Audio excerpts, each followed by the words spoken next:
Pirate Mustache here. Day 3 of the countdown for the flight of the Falcon. So today was the first day that I was actually able to, weather-wise, get out and do some exterior stuff. So some of the things that I've accomplished today is I got the third solar panel mounted. We'll be testing that tomorrow to see if it actually helps us a little bit. This is my solar charge controller over here. But I also started mounting the core system right here, which is also the autopilot. So this is the enclosure that I made for the core and the autopilot motor controller. And it's actually going to, I've got power cables sticking out of it now, but the power cables will run down to the 12-volt system and out to the actual autopilot motor. More on that once I get it fully set up. I've still got a lot of work to do on it. I spent a large portion of today doing electronics within the boat because things weren't all wet. The weather has been really uncooperative the last couple days, so that's where we are right now. But everything is going according to plan.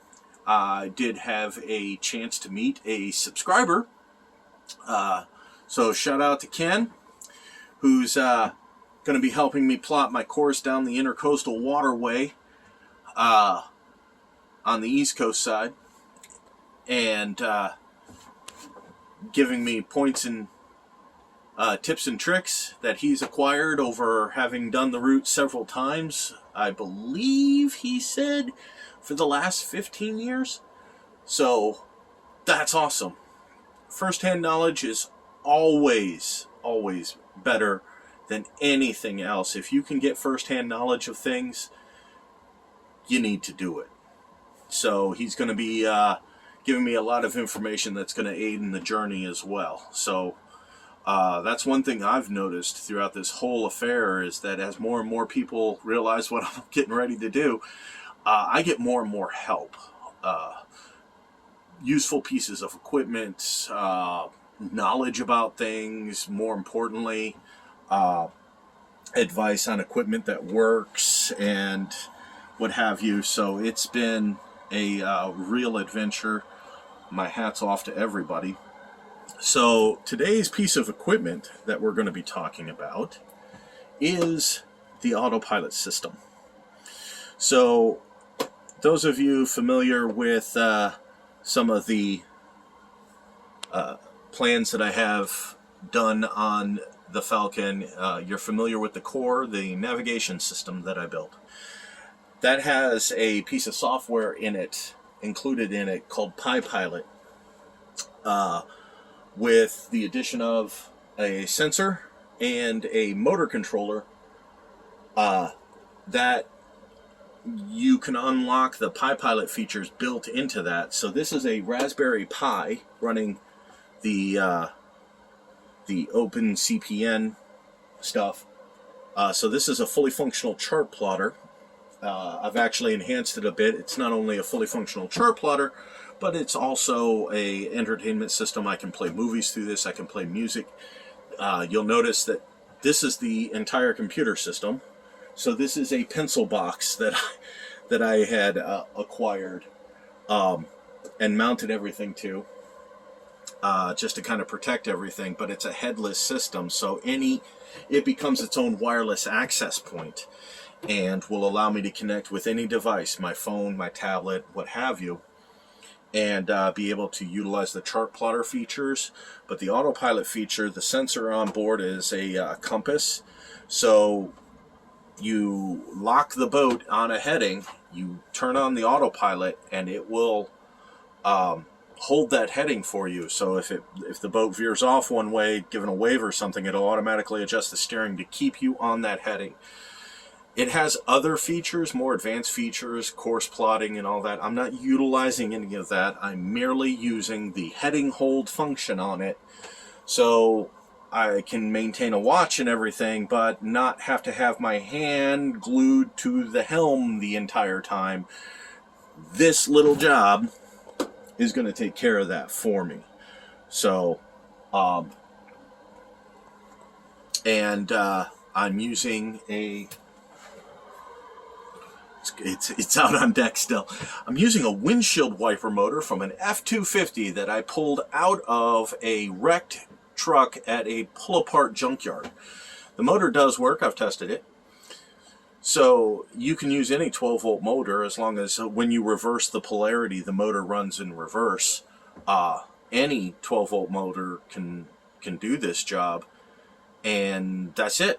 I mount the motor.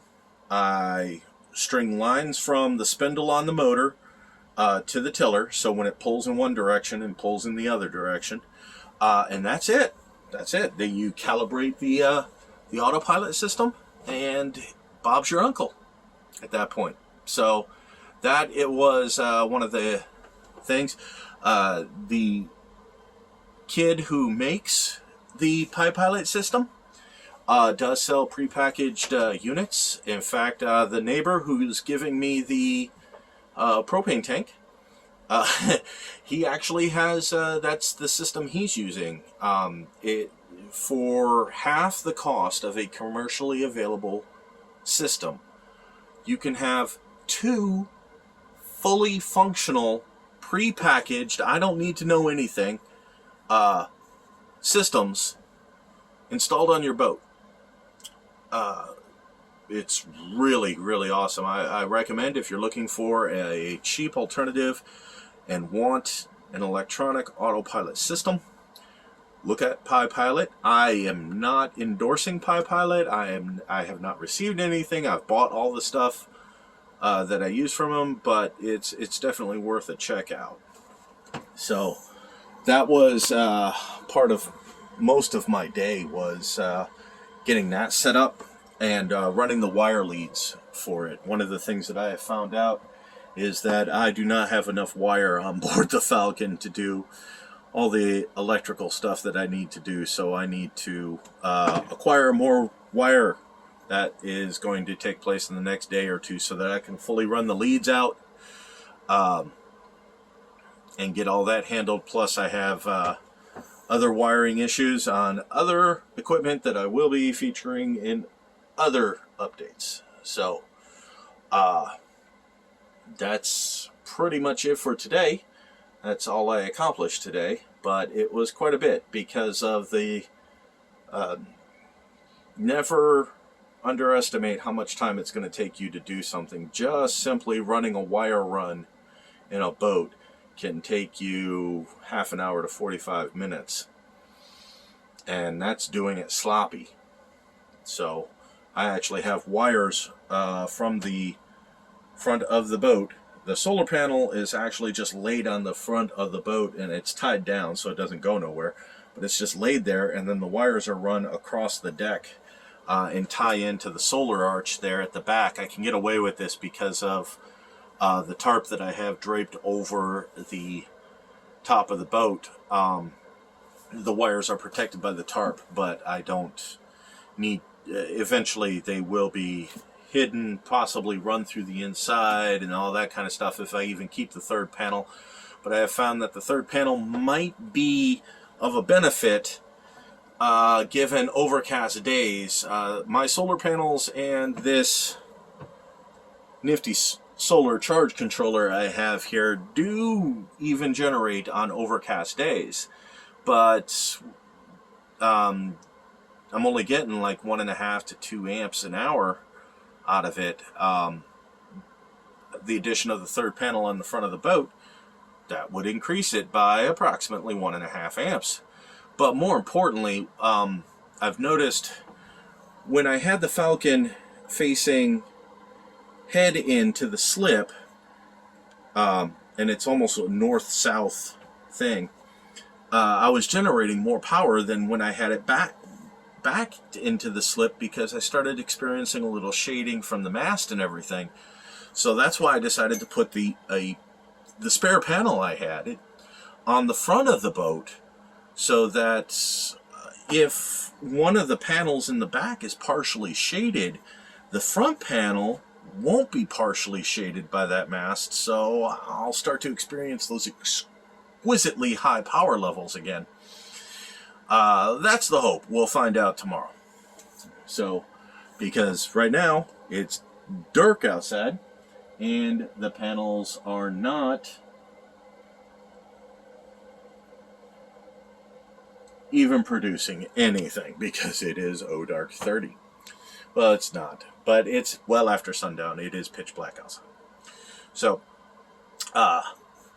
thank you for tuning in for day 3 of the countdown. And as always, continue to wish me luck.